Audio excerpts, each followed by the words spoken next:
Hi, I'm Pearl.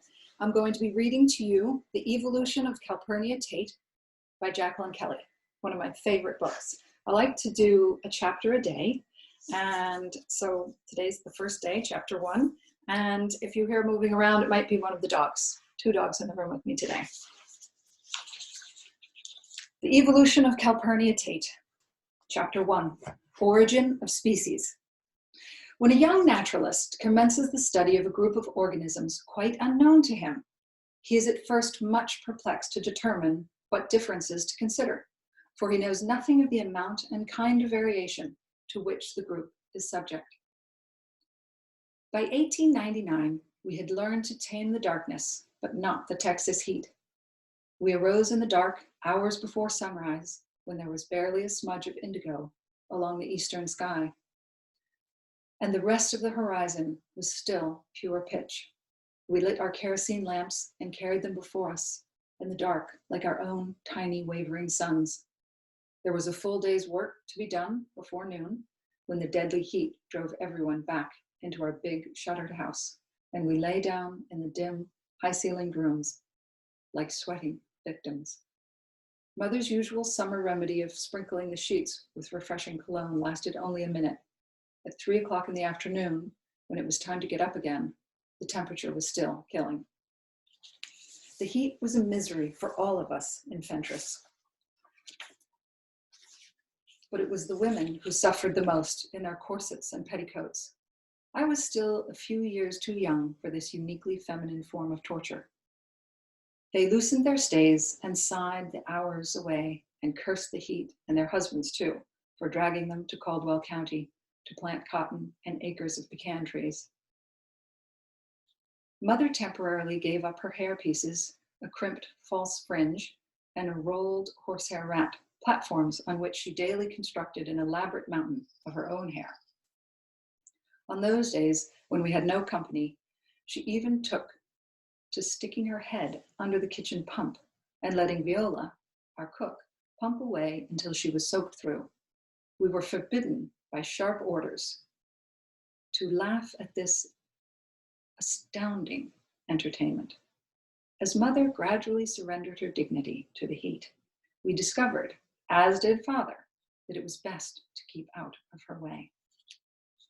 My name is Calpurnia Virginia Tate, but back then, everybody called me Callie V.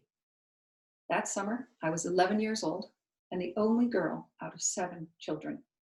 Can you imagine a worse situation? I was spliced midway between 3 older brothers, Harry, Sam Houston, and Lamar, and 3 younger brothers, Travis, Saul Ross, and the baby, Jim Bowie, whom we called JB. The little boys actually managed to sleep at midday, sometimes even piled atop one another like damp, steaming puppies. The men who came in from the fields and my father, back from his office at the cotton gin, slept too, first dousing themselves with tin buckets of tepid water on the sleeping porch before falling down on their rope beds as if poleaxed. Yes, the heat was a misery, but it also brought me my freedom. While the rest of the family tossed and dozed, I secretly made my way to the San Marcos riverbank and enjoyed a daily interlude of no school, no pestiferous brothers, and no mother. I didn't have permission to do this exactly, but no one said I couldn't. I got away with it because I had my own room at the far end of the hall, whereas my brothers all had to share, and they would have tattled in a red-hot second. As far as I could tell, this was the sole decent thing about being the only girl. Our house was separated from the river by a crescent-shaped parcel of 5 acres of wild, uncleared growth. It would have been an ordeal to push my way through it, except the regular river patrons, dogs, deer, brothers, kept a narrow path beaten down through the treacherous sticker burrs that rose as high as my head and snatched at my hair and pinafore as I folded myself narrow to slide by. When I reached the river, I stripped down to my chemise, floating on my back with my shimmy gently billowing around me in the mild currents, luxuriating in the coolness of the water flowing around me. I was a river cloud, turning gently in the eddies, I looked up at the filmy bags of webworms high above me in the lush canopy of oaks bending over the river. The webworms seemed to mirror me, floating in their own balloons of gauze in the pale turquoise sky. That summer, all the men, except for my grandfather, Walter Tate, cut their hair close and shaved off their thick beards and mustaches. They looked as naked as blind salamanders for the few days it took to get over the shock of their pale, weak chins. Strangely, grandfather felt no distress from the heat, even with his full white beard tumbling down his chest. He claimed it was because he was a man of regular and moderate habits who never took whiskey before noon. His smelly old swallowtail coat was hopelessly outdated by then, but he wouldn't hear of parting with it. Despite regular spongings with benzene at the hands of our maid, San Juana, the coat always kept its musty smell and strange color, which was neither black nor green. Grandfather lived under the same roof with us, but was something of a shadowy figure. He had long since turned over the running of the family business to his only son, my father, Alfred Tate, and spent his days engaged in experiments in his laboratory out back. The laboratory was just an old shed that had once been part of the slave quarters. When he wasn't in the laboratory, he was either out hunting specimens or holed up with his moldering books in a dim corner of the library where no one dared to disturb him. I asked Mother if I could cut off my hair, which hung in a dense swelter all the way down my back. She said no, she wouldn't have me running around looking like a shorn savage. I found this manifestly unfair, to say nothing of hot. So I devised a plan. Every week I would cut off an inch of my hair, just one stealthy inch, so that Mother wouldn't notice. She wouldn't notice because I would camouflage myself with good manners. When I took on the disguise of a polite young lady, I could often escape her close scrutiny. She was usually swamped by the constant demands of the household and the ceaseless uproar of my brothers. You wouldn't believe the amount of chaos and commotion 6 brothers could create. Plus, the heat aggravated her crippling, sick headaches, and she had to resort to a big spoonful of Lydia Pinkham's vegetable compound, known to be the best blood purifier for women. That night, I took a pair of embroidery scissors and, with great exhilaration and a pounding heart, cut off the first inch. I looked at the soft haystack of hair cupped in my palm. I was striding forth to greet my future in the shiny new century, a few short months away. It seemed to me a great moment indeed. I slept poorly that night, in fear of the morning. The next day, I held my breath, coming down the stairs to breakfast. The pecan flapjacks tasted like cardboard. And do you know what happened? Absolutely nothing. No one noticed in the slightest. I was mightily relieved, but also thought, well, isn't that just like this family? In fact, no one noticed anything until 4 weeks and 4 inches went by, and our cook, Viola, gave me a hard look one morning, but she didn't say a word. It was so hot that for the first time in history, Mother left the candles of the chandelier unlit at dinner time. And then paused for a moment and wake the dog who was starting to snore. Back again. She even let Harry and me skip our piano lessons for 2 weeks, which was just as well. Harry sweated on the keys so that they turned hazy along the pattern of the minuet G. Nothing Mother or San Juana tried could bring the sheen back to the ivory. Besides our music teacher, Miss Brown was ancient, and her decrepit horse had to pull her jig 3 miles from Prairie Lee. They would both likely collapse on the trip and have to be put down. One consideration, not such a bad idea. Father, on learning that we would miss our lessons, said, a good thing too, a boy needs piano like a snake needs a hoop skirt. Mother didn't want to hear it. She wanted 17-year-old Harry, her oldest, to become a gentleman. she had plans to send him off to the University of Austin, 50 miles away, when he turned 18. According to the newspaper, there were 500 students at the university, 17 of them well-chaperoned young ladies, in the School of Liberal Arts, with a choice of music, English, or Latin. Father's plan was different. He wanted Harry to be a businessman and one day take over the cotton gin and the pecan orchards and join the Freemasons, as he had. Father apparently didn't think piano lessons were a bad idea for me, though, if he considered the matter at all. In late June, the Fentress indicator reported that the temperature was 106 degrees in the middle of the street outside the newspaper office. The paper did not mention the temperature in the shade. I wondered why not, as no one in his right mind spent more than a second in the sun, except to make smartly for the next patch of shadow, whether it be cast by tree or barn or plow horse. It seemed to me that the temperature in the shade would be a lot more useful to the citizens of our town. I labored over a letter to the editor pointing this out, and to my great amazement, the paper published my letter the following week. To my family's greater amazement, it began to publish the temperature in the shade as well. Reading that it was only 98 in the shade somehow made us all feel a little bit cooler. There was a sudden surge in insect activity, both inside the house and out. Grasshoppers rose in flocks beneath the horses' hooves, and the fireflies came out in such great numbers that no one could remember a summer with a more spectacular show. Every evening, my brothers and I gathered on the front porch and held a contest to see who could spot the first flicker. There was considerable excitement and honor in winning, especially after Mother took a scrap of blue silk from her sewing basket and cut out a fine medallion, complete with long streamers. In between headaches, she embroidered Fentress Firefly Prize on it in gold floss. It was an elegant and much coveted prize. The winner kept it until the following night. Ants invaded the kitchen as never before. They marched in military formation through minute cracks around the baseboards and windows and headed straight for the sink. They were desperate for water and would not be stopped. Viola took up arms against them to no avail.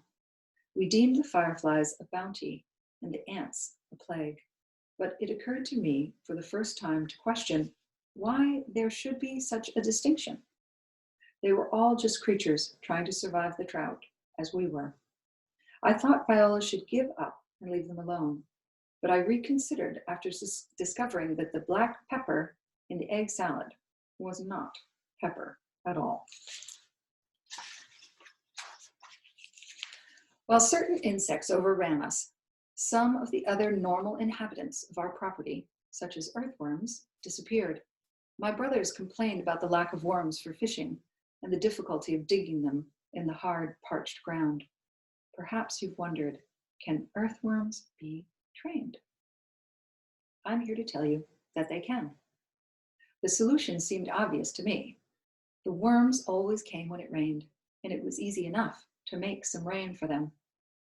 I carried a tin bucket of water to a shaded area in the 5 acres of scrub and dumped it on the ground in the same place a couple of times a day.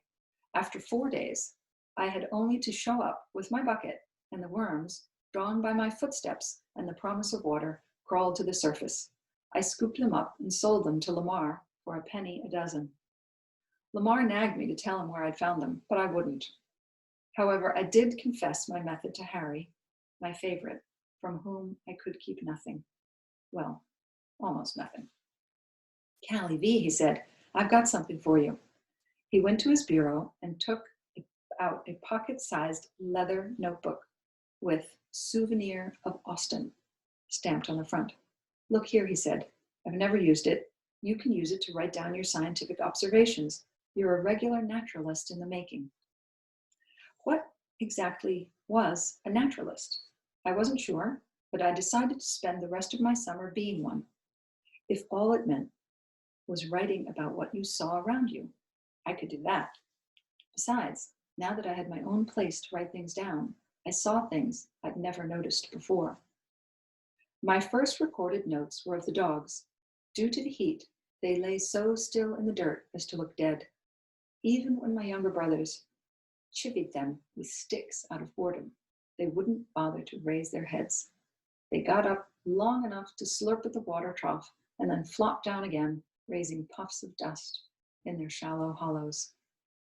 You couldn't have roused Ajax, father's prize bird dog, with his shotgun let off a foot in front of his muzzle. He lay with his mouth lolling open and let me count his teeth. In this way, I discovered that the roof of a dog's mouth is deeply ridged in a backward direction down his gullet, in order, no doubt, to encourage the passage of struggling prey in one direction only, namely that of dinner. I wrote this in my notebook. I observed that the expressions of a dog's face are mainly manifested in the movement of his eyebrows.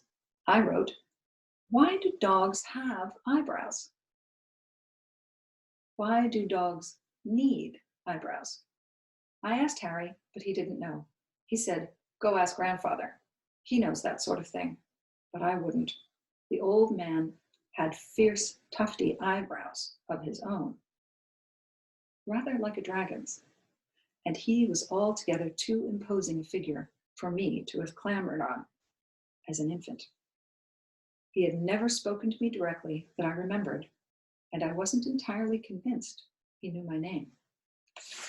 Next, I turned my attention to birds. For some reason, we had a great number of cardinals about the place that year. Harry tickled me when he said we had a fine crop of them, as if we had something to do with their number, as if we had labored to harvest their bright, cheerful bodies and place them in the trees along our gravel drive like Christmas ornaments. But because there were so many, and the drought had cut down on their normal diet of seeds and berries, the males squabbled furiously over possession of each hackberry tree. I found a mutilated dead male in the brush, a startling and sad sight. Then one morning, a female came to perch on the back of the wicker chair next to me on the porch. I froze. I could have reached out and touched her with my finger. The lump of gray-brown matter dangled from her pale apricot beak. It looked like a tiny baby mouse, thimble-sized, dead or dying. When I related this at dinner, Father said, Calpurnia, cardinals do not eat mice. They live on vegetation. Sam Houston, please pass the potatoes. Yes, well, I'm just telling you, sir, I said lamely, and then felt furious with myself for not having defended what I'd seen with my own eyes. The thought of the cardinals driven to such unnatural behavior repelled me. The next step would be cannibalism. Before I went to bed that night, I took a can full of oats from the stable and dribbled them along the drive. I wrote in the notebook, how many cardinals will we have next year with not enough to eat? Remember to count. I next wrote in my notebook that we had two very different kinds of grasshoppers that summer. We had the usual quick little emerald ones decorated all over with black speckles. And then there were the huge, bright yellow ones, twice as big and torpid, so waxy and fat that they bowed down to the grass when they landed. I had never seen these before. I polled everyone in the house, except grandfather, to find out where these odd yellow specimens had come from, but no one could tell me. None of them was the slightest bit interested. As a last resort, I rounded up my courage and went out to my grandfather's laboratory. I pushed back the burlap flap that served as a door and stood quaking on the threshold. He looked up in surprise from the corner where he was pouring a foul-looking brown liquid into various beakers and retorts. He didn't invite me in. I stumbled through my grasshopper conundrum while he stared at me as if he was having trouble placing me. Oh, he said mildly, I suspect that a smart young whip like you can figure it out. Come back and tell me when you have. He turned away from me and began to write in his ledger. So that was that, my audience with the dragon. I counted it a wash. On the one hand, he hadn't breathed fire at me, but on the other hand, he had been no help at all. Perhaps if I'd made Harry go with me, grandfather would have accorded me more attention. Maybe he was peeved that I'd interrupted his work, although he had spoken to me in polite tones. I knew what he was working on. For some reason, he had gotten it into his head to figure out a way to distill pecans into whiskey.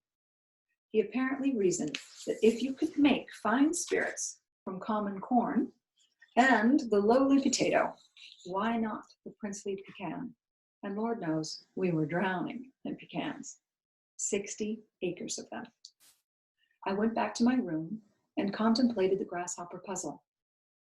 I had one of the small green grasshoppers in a jar on my vanity, and I stared at it for inspiration.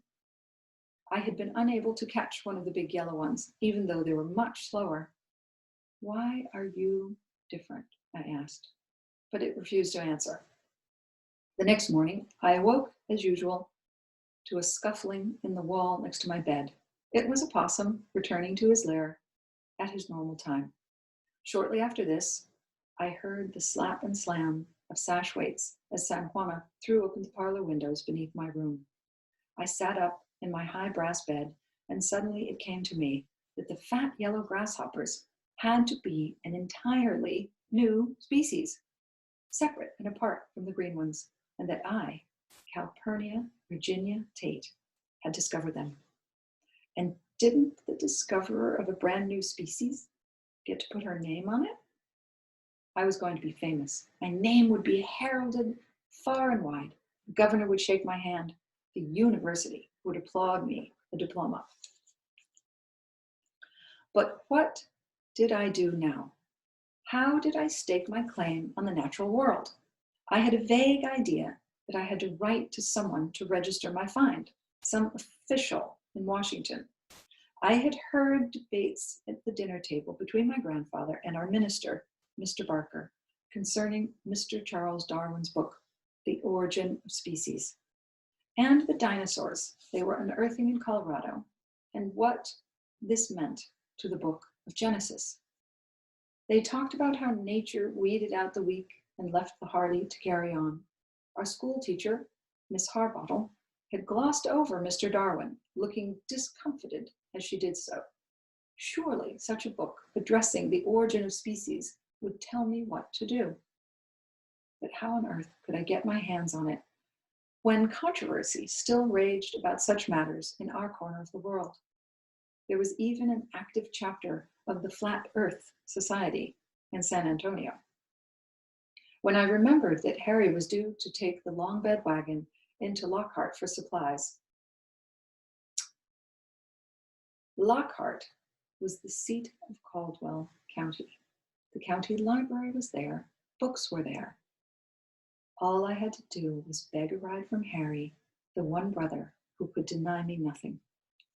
In Lockhart, after conducting our business, Harry loitered on the corner so he could admire the figures of the ladies strolling by, exhibiting the latest finery from the local milliner. I mumbled excuses and slipped across the courthouse square. The library was cool and dark. I walked up to the counter where the elderly lady librarian was handing some books to a fat man in a white linen suit. Then it was my turn. Just at that moment, a woman with a little boy came up. It was Mrs. Ogletree and her 6-year-old, Georgie. Georgie and I shared the same piano teacher, and his mother knew my mother. Oh no, that was the last thing I wanted, a witness. "Good afternoon, Callie," she said. "Is your mother here today?"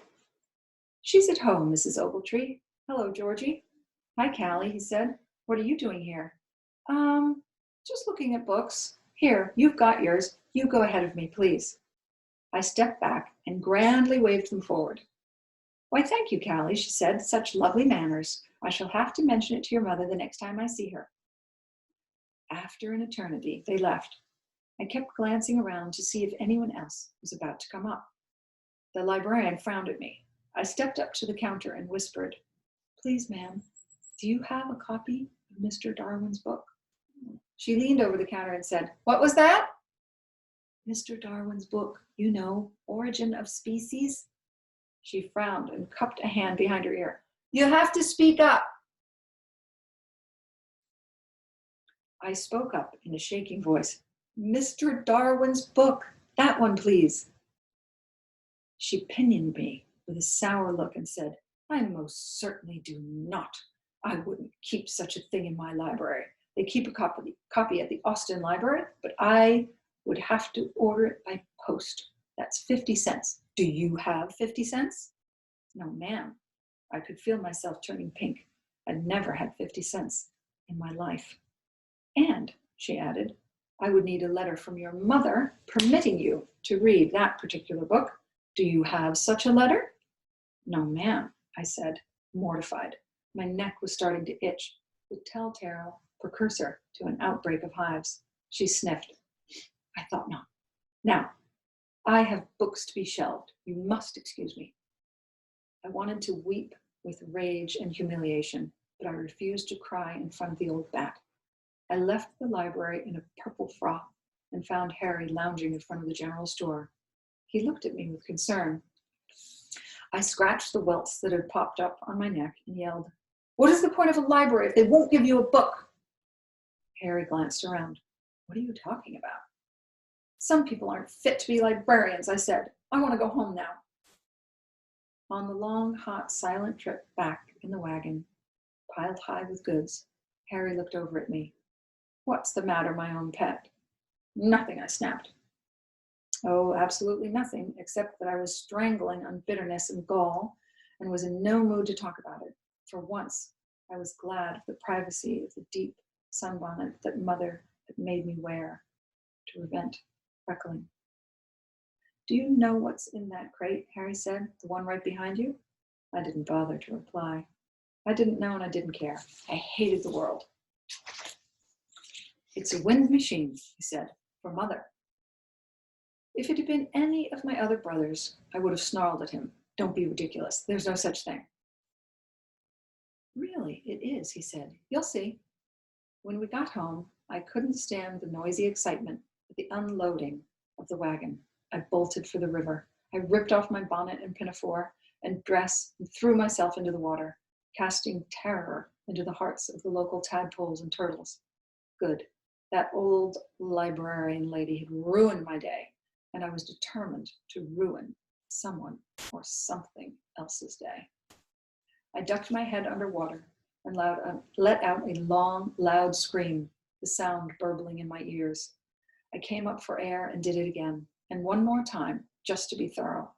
The cooling water gradually soothed me. After all, what was one book to me? Really, it didn't matter. One day I would have all the books in the world, shelves and shelves of them. I would live my life in a tower of books. I would read all day long and eat peaches. And if any young knights in armor dared to come calling on their white chargers and plead with me to let down my hair, I would pelt them with peach pits until they went home. I lay on my back and watched a pair of swallows racing up and down the river, tumbling like acrobats in pursuit of invisible bugs. Despite my hours of freedom, the summer was not proceeding as I had envisioned. Nobody was interested in the questions that I wrote in my notebook. Nobody was interested in helping me figure out the answers. The heat sapped the life out of everybody and everything. I thought of our beloved big old house and how sad it looked in the middle of the yellow, dried out lawn. Usually, the grass was soft and cool and green, inviting you to take off your boots and run across it barefoot and play statues. But now it was scorched, bright gold, and as menacing to the feet as straw stubble. The yellow grass made it hard to see my brand new species of yellow grasshopper. You couldn't find them until you practically stepped on them, and they would zing upward and fly ponderously on cackling wings for a few feet and disappear into the grass again. Catching them was difficult, despite their being fat and slow. Funny how the smaller and quicker emerald ones were such a snap to catch. They were just too easy to spot. The birds spent their days gobbling them up, while the yellow ones hid nearby and taunted their less fortunate brothers. And then I understood. There was no new species. They were all one kind of grasshopper. The ones that were born a bit yellower to begin with, lived to an age in the drought. The birds couldn't see them in the parched grass. The greener ones, the ones the birds picked off, didn't last long enough to grow big. Only the yellower ones survived because they were more fit to survive the torrid weather. Mr. Charles Darwin was right. The proof lay in my own front yard. I lay in shock in the water thinking about this, staring at the sky, looking for some flaw in my reasoning, some crack in my conclusion. I could find none. Then I splashed my way to the bank, hauled myself out by some handy elephant ears, dried off with my pinafore, dressed as fast as I could, and ran home.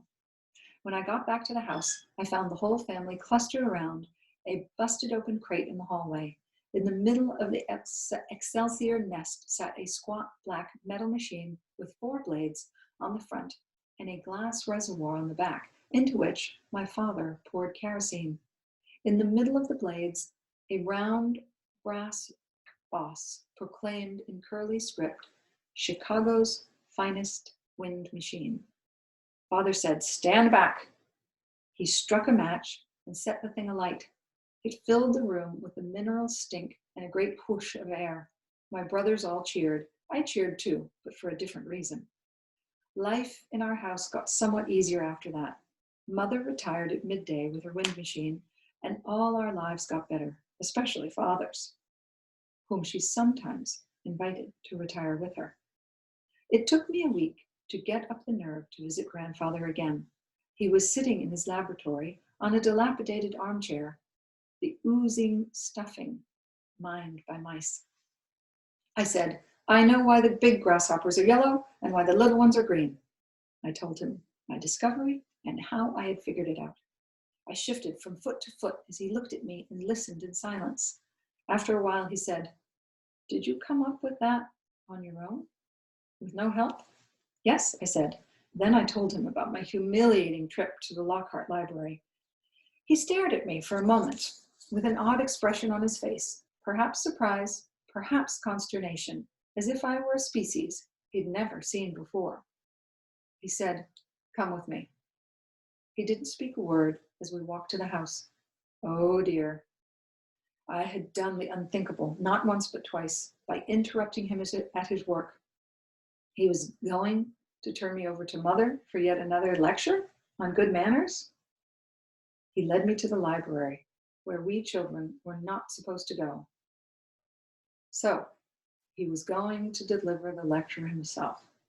Perhaps he would berate me for my clumsy theory, or perhaps he would switch me across the hands. My dread grew. Who was I, Callie V. Tate, Fentress, Texas, to think I could even contemplate such matters? A nobody from nowhere. Despite my fear, I took a good look around the room, since I knew I'd never have the chance again. The library was dim, even with the heavy bottle green velvet drapes drawn back from the tall double window. Bye. Right by the window sat a huge leather armchair and a spool table holding a lamp for reading. There were books on the floor by the chair and more books stacked in tall wooden shelves made from our failed pecan trees. You couldn't escape the enduring fact of pecans in our lives. There was a large oak desk covered in intriguing oddities, a blown ostrich egg on a carved wooden stand, a microscope nesting in a shagreen leather case, a carved whale's tooth etched with a bosomy lady, not exactly contained by her corset. The family Bible and a huge dictionary with its own magnifying glass lay side by side next to a red plush album full of cramped, formal portraits of my ancestors. So, would I be getting the Bible lecture or the letting down my ancestors lecture? I waited while he made up his mind. I glanced around the walls, which were covered with shallow boxes displaying alarming stick insects and bright multicolored butterflies. Below each gay scrap of color was a scientific name in my grandfather's careful, copper plate script. I forgot myself and went over to peer at them. Bear? Said Grandfather. Huh? I thought. Watch the bear, he said, just as I tripped on the open, sneering mouth of a black bearskin rug, its fangs a trap in the gloom for the unwary. Right there, sir. Grandfather unthreaded his watch chain to remove a tiny key. He unlocked a tall glass cabinet crammed with more books, preserved birds, bottled beasts, and other curios. I sidled over to get a better look at this irresistible display. A misshapen armadillo caught my eye, warped and buckled with a lumpy, obviously stuffed by the most inept amateur. Why did he have that? I could have done it better. Next to it was a 5-gallon specimen bottle of thick glass containing the strangest beast I had ever seen. A thick, blobby form, multiple arms, 2 big glaring eyes distorted by the glass into huge saucer orbs. The stuff of nightmares. What on earth was it? I drew closer. Grandfather reached into the stack of the books. I saw Dante's Inferno next to the science of hot air ballooning. There was a study of mammalian reproduction and a treatise on drawing the female nude. He extracted a book covered in rich green Morocco leather, handsomely tipped with gold. He polished it with his sleeve, although I could see no dust on it. Ceremoniously, he bowed and offered it to me. I looked at it. Origin of Species. Here in my own house. I received it in both my hands. He smiled. Thus began my relationship with Granddaddy. And that's the end of chapter 1. Check in tomorrow for chapter 2.